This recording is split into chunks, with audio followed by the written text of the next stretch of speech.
Well, I've done podcasts in a whole bunch of different ways in my life, but I've been really busy trying to build up some displays for my tool shop. I have a shop that sells vintage and new tools. I had to build some new displays. So I have a display here, I have one I'm working on here. But it got me thinking about being a business owner. This video is brought to you by Yellow Jacket. Now, the thing about being a business owner is you got to make sure that you are willing to take a little bit of risk, which is what I'm doing here. My whole life has been a battle, it seems like, financially. And I feel like that a lot of the time I seem to be losing that battle for some reason. I'm beginning to think it's just me. And it could be just me, I don't know. It's kind of hard to tell. You think you'd be able to tell, but for me, for some reason, it's hard to tell.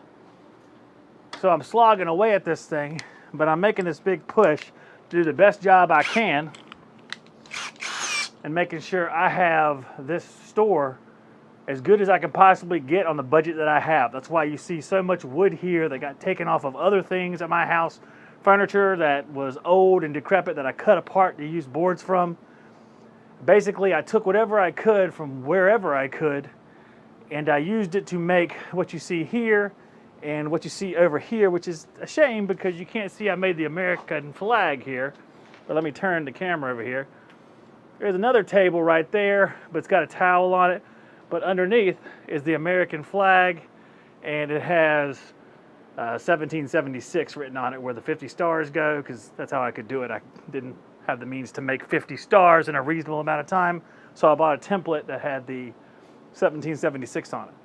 And the 50 stars template they sent me was too small for my flag size table. But now I'm adding these shelves right here, which are going to be used to set pliers on. I wish I had an example here, but here's a wood chisel. Just like if it were pliers, it would be sitting like this all the way down. And I have something like that now, except that it is kind of unacceptable. And I could leave it there, but I'm trying to make people want to come into this store and purchase the tools. I think the tools are great, so I want to make the stuff holding the tools inviting and interesting looking so people are more likely to come up and take a look at it. All within my budget. And I have no budget because I have no money, and I'm just doing the best I can with what I got, which is not a whole lot. And now I'm anchoring these shelves with my drill here. What I do is I hold up the shelf here and screw it in from the other side, and so you'll hear that noise. This is an active workday podcast right here, guys.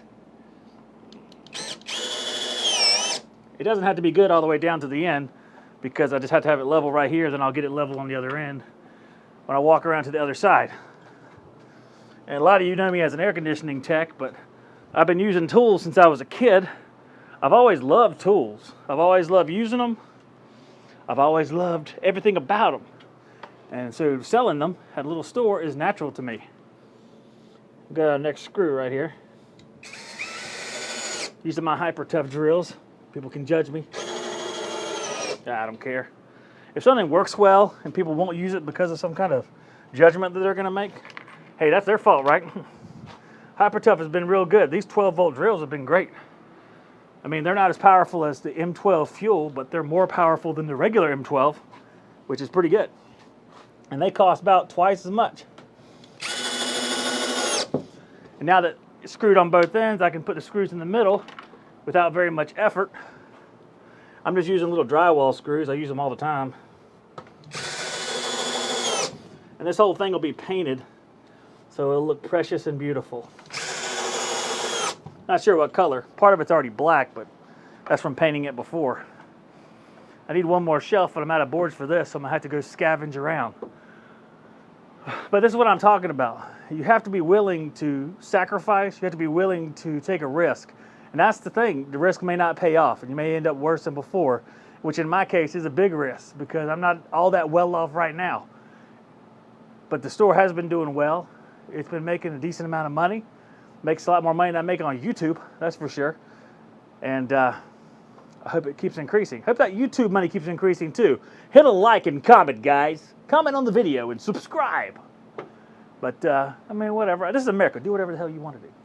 But that's a little spill for right now. I'll hit up with you guys a little bit. I've been away working on a lot of stuff, I'm gonna start making a little bit more video content here, probably in the act, just so I can do it. Have a conversation with you, but I have to get some work done too, so we'll do both at the same time and mesh them together. They'll be perfect. Order supplies from the website that's made for the skilled trades. Find thousands of parts from hundreds of brands in just a couple clicks at supplyhouse.com.